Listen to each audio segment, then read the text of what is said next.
नमस्कार, अनादि टीवी देख रहे हैं आप और मैं हूं आपके साथ जया शर्मा। सीधे आपको लिए चलते हैं बिहार के मधुबनी, जहां पर यूपी के सीएम योगी आदित्यनाथ इस वक्त सभा को संबोधित कर रहे हैं। अयोध्या की तरह ही पवित्र है।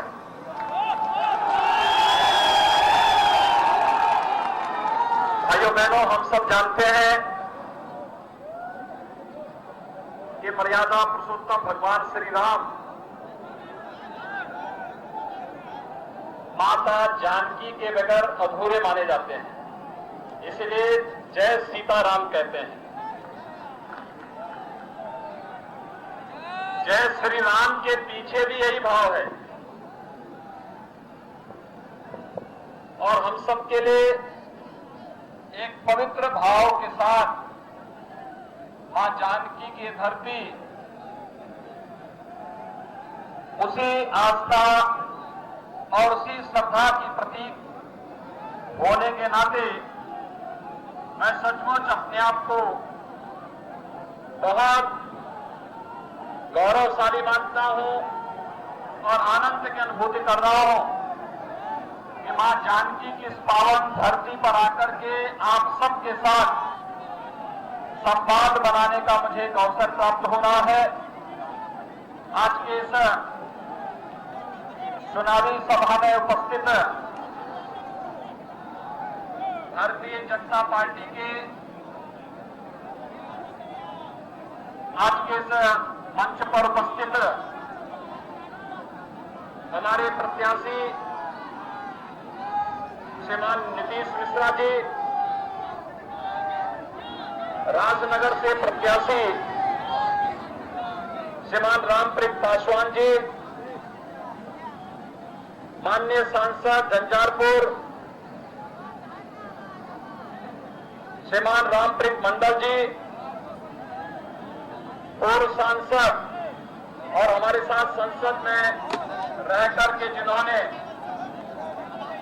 बिहार की और इस क्षेत्र के विकास की आवाज को बड़ी प्रखरता के साथ उठाते थे, सम्मान्य श्री मंगलीलाल मंडल जी, श्री राम जन्मभूमि मंदिर के लिए 1989 में जब पहली बार शिलान्यास का कार्यक्रम संपन्न हुआ था तो इसी माटी के सपूत पूर्व सांसद श्री कामेश्वर चौपाल जी को यह सौभाग्य प्राप्त हुआ था। आज वे यहां पर हैं, मैं उनका हृदय से अभिनंदन करता हूं। भारतीय जनता पार्टी के अध्यक्ष सियाराम शाह जी, जिला प्रभारी जन्मेजय सिंह जी, प्रदेश मंत्री प्रवीण दास ताती जी, मुन्ना भंडारी जी, राम सुंदर यादव जी, सहदेव शाह जी, श्रीमती अमृता भूषण जी, उदय कुमार चौधरी जी, अशोक साहनी जी, चंद्रकांत सिंह कुशवाहा जी, चंद्रवीर कामत जी, अरुण कुशवाहा जी, भारतीय जनता पार्टी और जदयू से जुड़े हुए सभी पदाधिकारीगण और भारी संख्या में उपस्थित विधानसभा क्षेत्र से जुड़े हुए सभी उपस्थित भाइयों बहनों, मिथिलांचल की इस धरती पर मां जानकी की इस पावन धरा को कोटि कोटि नमन करते हुए मैं आप सबका हृदय से अभिनंदन करता हूं।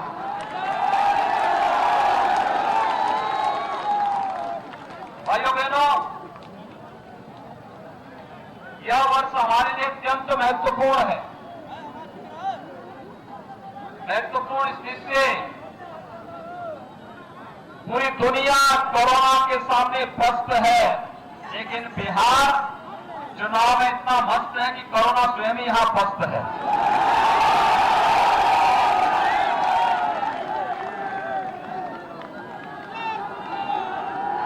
कल मैं देख रहा था बिहार के उत्साह को, कोरोना वायरस के संक्रमण को दरकिनार करते हुए 54% मतदान हुआ है। और भाइयों बहनों, जब 3 नवंबर को दूसरे चरण का मतदान होगा तो इस मतदान के प्रतिशत को 70% तक पहुंचाने की आवश्यकता है।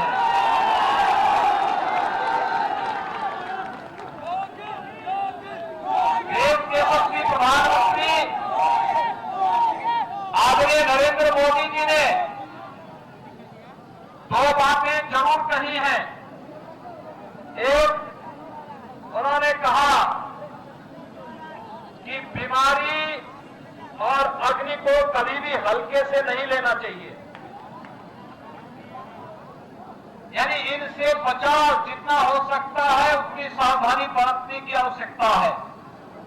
और भाइयों बहनों, जब तक दवा या वैक्सीन हमारे पास स्वयं नहीं आ जाती है, तब तक हर हाल में बचाव ही सर्वोत्तम उपाय है।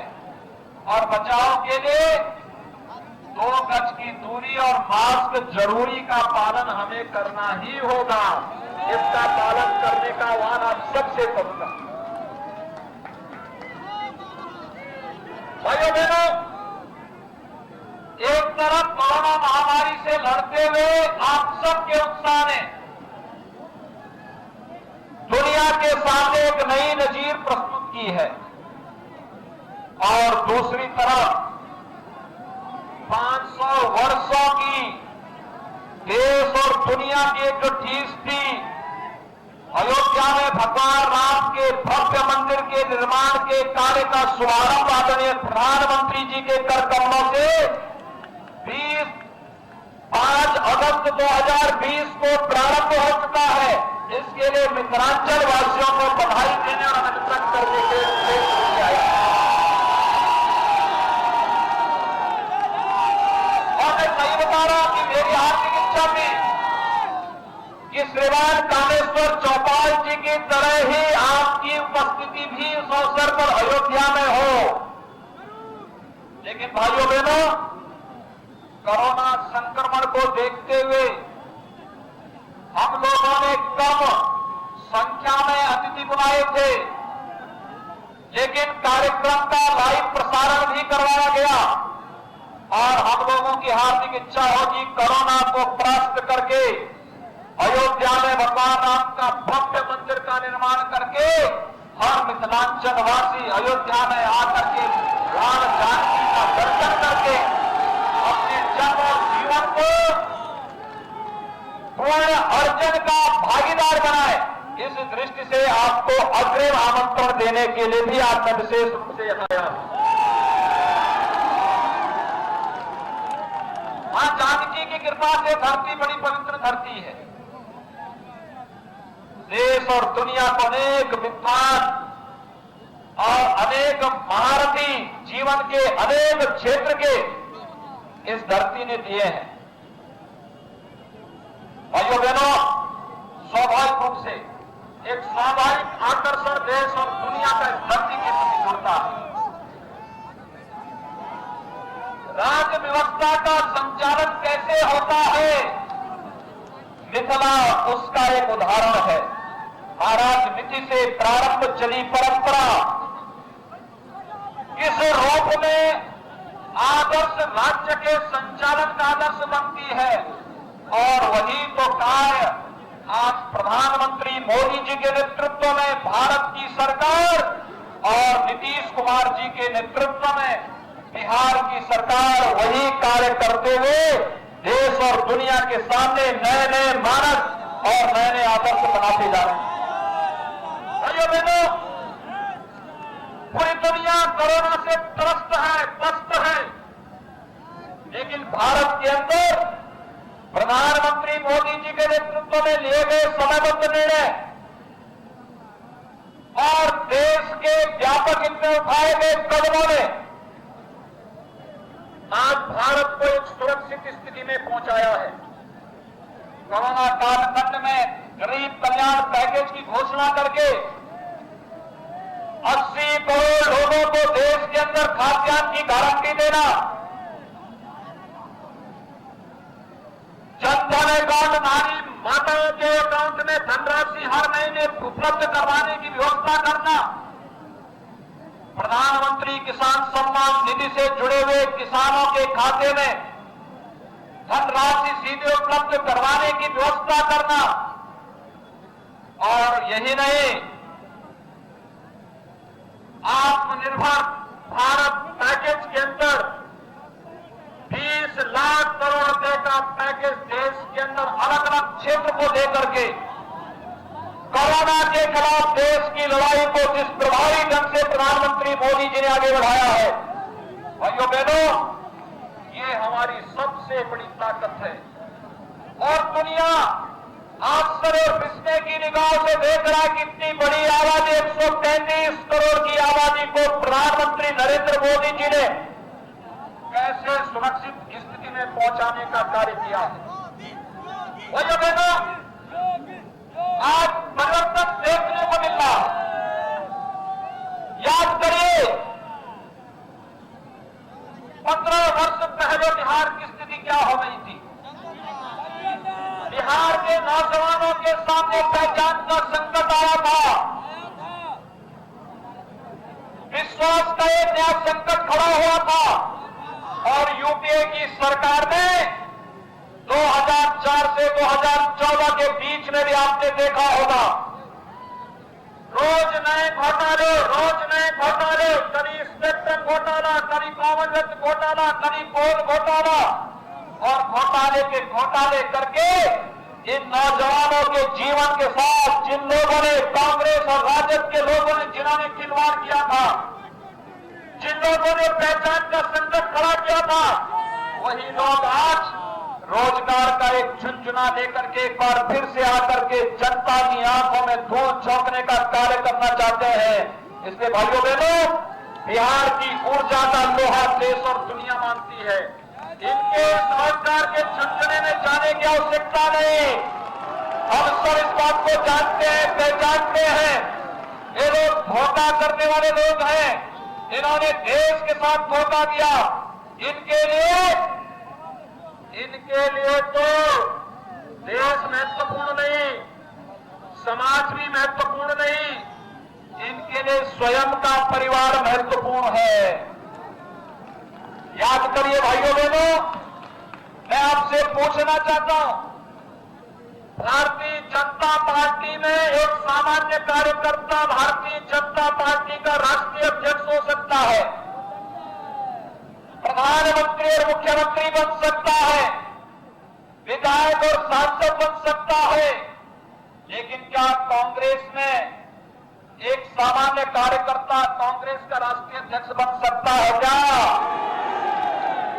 क्योंकि वहां तो एक ही परिवार के लोगों को बनना है। और क्या ऐसे ही राजद के अंदर भी क्या कोई बाहर का कोई व्यक्ति वहां का अध्यक्ष बन सकता है क्या? तो फिर इनसे कुछ उम्मीद करते हैं क्या? और ये लोग तो फिर से बिहार में नक्सलवाद को और माओवादी हिंसा को भड़काना चाहते हैं, जिसे नीतीश कुमार जी ने 15 वर्ष पहले समाप्त कर दिया है। आज भाकपा माले के साथ और कम्युनिस्टों के साथ इनका गठबंधन इस बात की गारंटी दे रहा है, ये लोग फिर से अराजकता और जंगल राज लाने की तैयारी कर चुके हैं। और भाइयों बहनों, इसे बिहार के अंदर फिर से नहीं आने देना। याद करिए 6 वर्ष पहले आपने देश की बात नरेंद्र मोदी जी के हाथों सौंपी थी, और 6 वर्ष के अंदर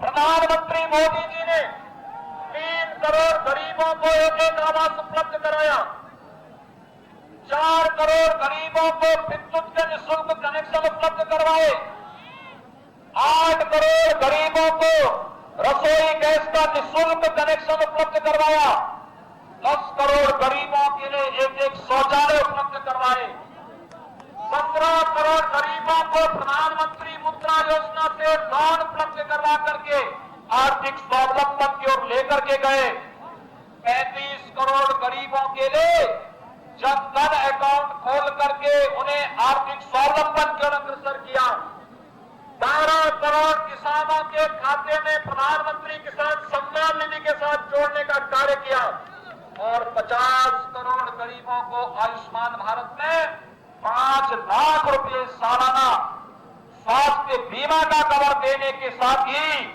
कोरोना कालखंड में और अभी भी 80 करोड़ लोगों को निःशुल्क खाद्यान्न उपलब्ध कराने का कार्य कोई कर रहा है प्रधानमंत्री मोदी जी के नेतृत्व में भारतीय जनता पार्टी और जदयू गठबंधन कर रहा है।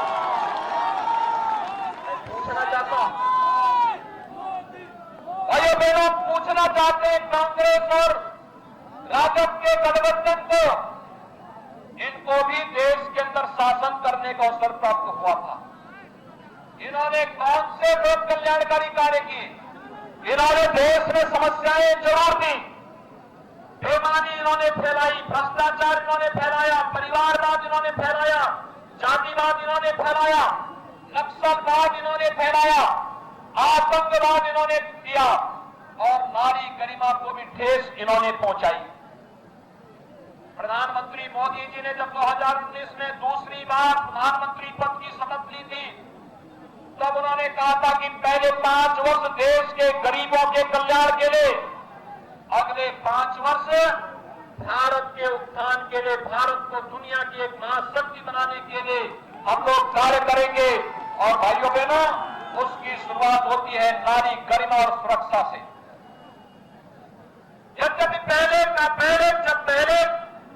अपने कार्यकाल में उन्होंने नारी गरिमा के लिए तमाम कार्यक्रम किए, बेटी बचाओ बेटी पढ़ाओ का कार्यक्रम रहा हो, या फिर 10 करोड़ परिवारों को शौचालय दे करके न केवल स्वस्थ रहने की बल्कि नारी गरिमा की रक्षा का अभियान उन्होंने प्रारंभ किया। अभी तो अगले चरण में भाइयों बहनों 3 तलाक की कुप्रथा को सदैव के लिए समाप्त करने का कार्य भी किसी ने कहा, प्रधानमंत्री मोदी जी ने किया। नहीं तो इससे पहले आधी आबादी को अपमानित होना पड़ता था, लेकिन प्रधानमंत्री मोदी जी ने 3 तलाक की कुप्रथा के लिए सदैव के लिए उस पर प्रतिबंध लगा करके समाप्त करके नारी गरिमा की रक्षा भी 3 तलाक की कुप्रथा पर लगाम लगा करके करने का कार्य किया प्रधानमंत्री मोदी जी ने किया। और भाइयों बहनों, देश के अंदर इससे पहले आपने देखा होगा मुंबई में जब आतंकी हमला हुआ था, उस आतंकी हमले के समय देश इस बात को बोलता था कि ये पाकिस्तान का कायराना हरकत है, पाकिस्तान को जवाब दिया जाना चाहिए। कांग्रेस नेतृत्व मुंह छुपाए फिरता था, कहता था नहीं, पाकिस्तान के खिलाफ कोई कार्रवाई नहीं करेंगे क्योंकि कहीं पाकिस्तान एटम बम का उपयोग न कर ले। भाइयों बहनों, याद करिए, जब कश्मीर के अंदर सीआरपीएफ के काफिले पर एक आतंकी हमला हुआ था, पाकिस्तान का नाम सामने आते ही भारत के बहादुर जवान पाकिस्तान के अंदर घुस करके आतंकी कैंपों को नष्ट करने का कार्य मोदी जी के समय में करते हैं। भारत, ये है नया भारत, ये है न्यू इंडिया। हमने भारत के स्वाभिमान और सम्मान के साथ खिलवाड़ करने की छूट किसी को नहीं दी, और चाहे पाकिस्तान हो या चाहे कोई हो, अगर भारत की तरफ टेढ़ी नजरों से देखने का दुस्साहस करेगा तो फिर उसका मुंहतोड़ जवाब देने के लिए हमारी बहादुर सेना खड़ी है। और प्रधानमंत्री मोदी जी के नेतृत्व में आज भारत पूरी मजबूती के साथ कार्य कर रहा है। भाइयों बहनों, यही नहीं, इससे पहले बिहार का कोई व्यक्ति अगर जम्मू कश्मीर के अंदर सर्विस करता था, अगर उसकी इच्छा होती थी कि एक घर यहां भी बना दो, नहीं बना सकता था। कांग्रेस ने आपको इस अधिकार से वंचित किया था। प्रधानमंत्री मोदी जी ने और बिहार वासी को अधिकार दे दिया कि अगर वो चाहे तो जम्मू कश्मीर के अंदर भी अपना जमीन खरीद सकता और मकान बना सकता है। कश्मीर से धारा 370 को सदैव के लिए समाप्त कर दिया और आतंकवाद की ताकत पर अंतिम कील ठोकने का कार्य भी कर दिया है। और भारत की धरती पर आतंकवाद के लिए नहीं, नक्सलवाद के लिए नहीं, अब विकास के लिए भारत की धरती जानी जाएगी और विकास के लिए अच्छे सोच के लोग राजनीति में आने चाहिए। इसी दिशा विधानसभा के चुनाव में हम सब आपके बीच आए हैं। भाइयों बहनों, आपने देखा होगा पिछली विधानसभा चुनाव में अगर नीतीश मिश्रा जी को आपने 1000 वोट और बढ़ा करके दे दिए होते तो वे फिर से यहाँ के विधायक होते। लेकिन 2015 की चूक का बदला देने का अवसर आपके पास है 2020 में। भाइयों बहनों, उस चूक को, क्योंकि बहुत अच्छी लड़ाई आप लोगों ने लड़ी थी, लेकिन मतदान का प्रतिशत आप थोड़ा और बढ़ा देते तो वह कई हजार वोटों से चुनाव जीत करके यहां से चले गए होते। और भाइयों बहनों, इसीलिए आज हम सब आपके बीच में आए हैं कि भारतीय जनता पार्टी ने अपने 2 सहयोग के प्रत्याशी आपके बीच में दिए हैं।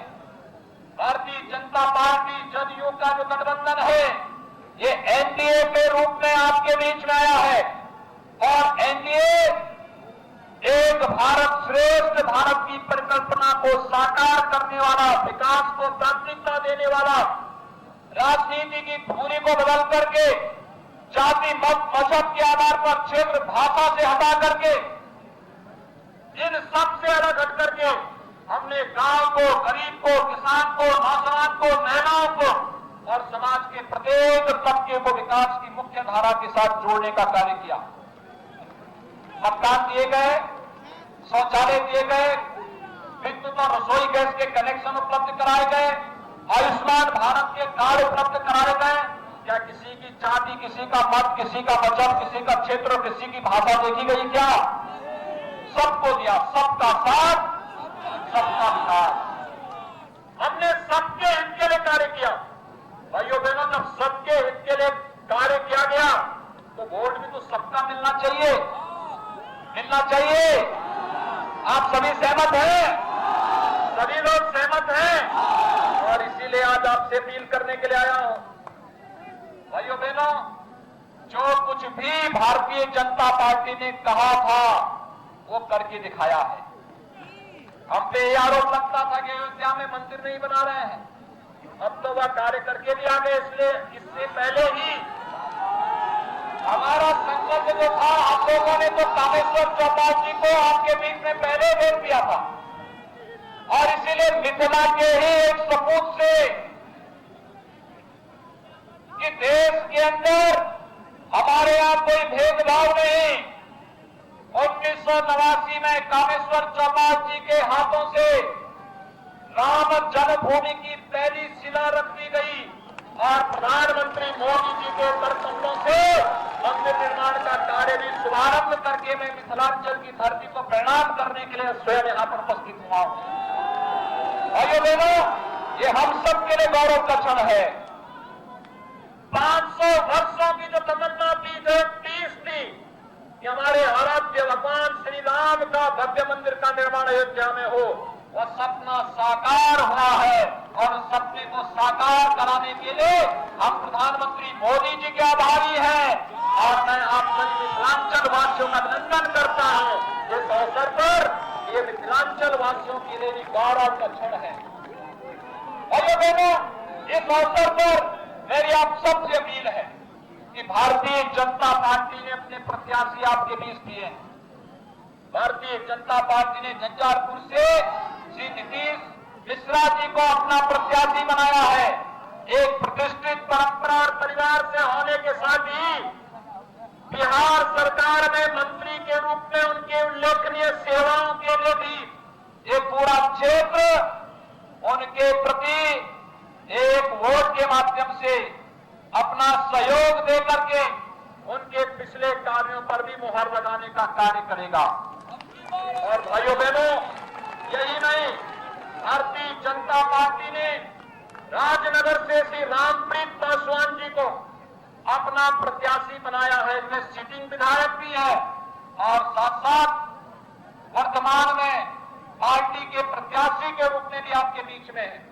मेरी आप सबसे अपील है, झंझारपुर से नीतीश मिश्रा जी को और राजनगर से श्री रामप्रीत पासवान जी को कमल चुनाव चिन्ह पर भारी मतों से विजयी बनाने की अपील आप सबसे करने के लिए आपके बीच में विशेष रूप से मैं आपके बीच आया हूं कि 3 नवंबर को चुनाव में इन दोनों प्रत्याशियों को, जहां भी भाजपा और जदयू के प्रत्याशी हैं और सहयोगी दलों के प्रत्याशी हैं, इन्हें भारी बहुमत से विजयी बना आज के समय में कोरोना से बचते हुए हम सब पूरी ताकत के साथ उन्हें जिताने में अपना योगदान दें। बिहार के विकास और सुशासन के मॉडल को आगे बढ़ाने की आवश्यकता है और ये नीतीश कुमार जी के नेतृत्व में ही बिहार आगे लेकर के जाएगा। यही अपील करते हुए मैं वाणी को कहता हूं राम, जय जय श्री राम, जय जय श्री राम, जय जय श्री राम।